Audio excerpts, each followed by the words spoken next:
کراچی میں واقعی حالات اس زمانے میں بہت برے تھے. تو لیکن ہم نے پورا اپنا انتظام کیا تھا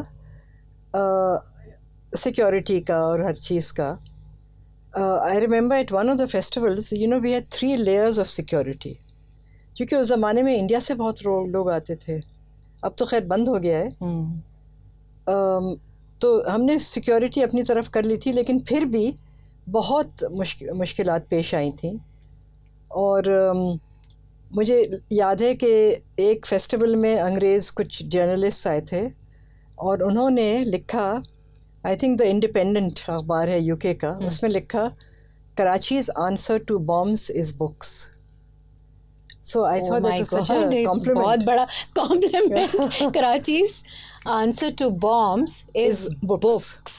کیونکہ اس زمانے میں واقعی بم پھٹ رہے تھے. سیریسلی وہ بہت تکلیف دہ سال تھے. وہ تھا، مطلب ایسا لگتا تھا کہ مطلب کراچی ہیز سین ورس. میں یہ بات بھی ہائی لائٹ کرنا چاہوں گی کہ Karachi has seen worse and Karachiites have been through worse, جس میں کہ ایک دن ہڑتال ہو رہی ہے اور اگلے دن دنگا ہو رہا ہے اور اگلے دن فساد ہو رہا ہے، سڑکیں بند ہیں. اور مجھے یاد ہے انڈیا سے کچھ آئے تھے ڈیلیگیٹ اسپیکرز، تو اسی زمانے میں وہی کوئی بم پھٹا تھا، سڑکیں بند ہو گئی تھیں. تو اب یہ ان اسپیکرز کو ایئرپورٹ جانا تھا، کیسے ان کو ایئرپورٹ میں بھیجیں، یہ ان حالات میں جانا ضروری ہے. تو we actually hired those cars, bomb proof and bullet proof cars to take them to the airport.